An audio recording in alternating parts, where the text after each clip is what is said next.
So hello guys, video short रहेगी और informative रहेगी।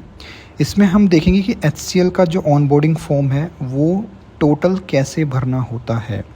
सो वन बाय वन देखेंगे। इसमें 4 सेक्शंस हैं। सो ये पहला सेक्शन है जिसमें कैंडिडेट इन्फॉर्मेशन फॉर्म स्टेटस जिसमें लिखा है। ये सबसे हार्ड होता है क्योंकि इसमें सबसे ज़्यादा डिटेल्स आपसे मांगी जाती हैं। इससे आपको डरना नहीं है, वन बाय वन सारी डिटेल्स भरनी है और आपको मेक श्योर करना है कि पूरा पेज एक बारी में ना भरें, एक सेक्शन भर के उसको सेव करें।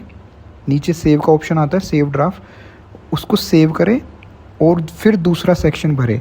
अगर आपने एक साथ सब कुछ भरने का ट्राई किया तो वो पेज एक्सपायर हो जाएगा इतनी देर में और फिर वो सेव भी नहीं हो पाएगा। तो एक सेक्शन एक बारी में भर के उसको सेव करें, फिर सेकंड दूसरा सेक्शन भरें।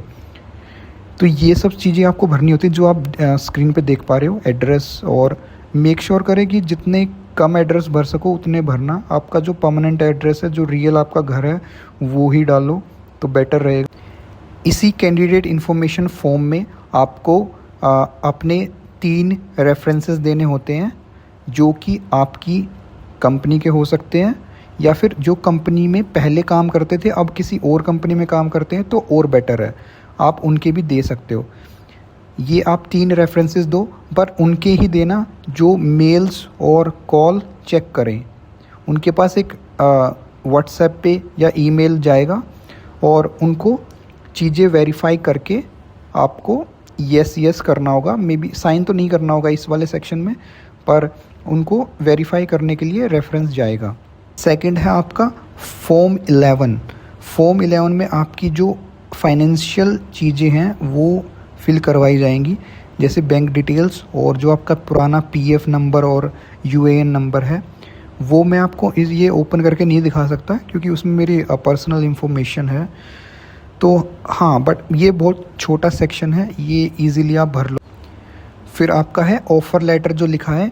ये ऑफ़र लेटर आपको दूसरा पोर्टल पे आएगा, ईमेल पे आएगा और फिर वो दूसरा पोर्टल होगा जिसमें आपको एक्सेप्ट करना है, वो यहाँ नहीं होगा। और जब वहाँ पे आप एक्सेप्ट कर लोगे तो यहाँ ऑफ़र एक्सेप्टेड आ जाएगा आपका।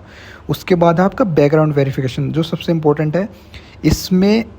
इसमें अभी अपलोड डॉक्यूमेंट्स का ऑप्शन नहीं आ रहा है मेरे में क्योंकि मैं ऑलरेडी कर चुका हूँ। और इसमें आपको अपलोड डॉक्यूमेंट्स आप करोगे जैसे ही एक अनदर पेज ओपन होगा, वो काफ़ी इजी पेज है। उसमें सारे डॉक्यूमेंट्स के नाम लिखे हैं और उसके सामने अपलोड बटन है। उसमें आप शर्माना मत, जितने डॉक्यूमेंट्स हो सके, एक मांगा है तो वहाँ 2 अपलोड कर देना, कोई दिक्कत नहीं है, आपको ही फ़ायदा होगा क्योंकि वो आपसे फिर बार बार नहीं मांगेंगे।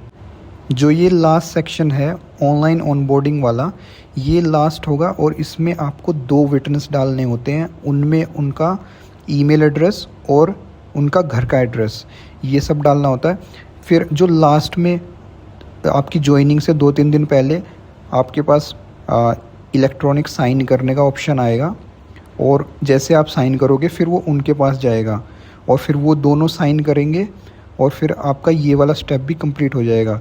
उसके बाद आपका सारा क्लियर हो जाएगा। उसके बाद जो बचेगा वो आपके जो रिक्रूटर है, HR है, उसकी साइड से बचेगा। और ये जो परसेंटेज है ना, ये बढ़ती जाएगी ऊपर। किसी का 50% है, किसी का 60 है, तो ये सब करने के बाद ना 60 हो जाएगा। उसके बाद जो रिक्रूटर करेगा ना, उसके बाद वो 90 कर सकता है, उसके हाथ में है 60 से लेकर 90 तक जाने का। फिर जो 10% होगा वो आपकी ज्वाइनिंग के बाद होगा कंप्लीट। और अगर फिर भी कोई प्रॉब्लम आती है तो आप कमेंट कर देना अपने क्वेश्चंस को, सारे के सारे क्वेश्चंस रिप्लाई होंगे, ठीक है।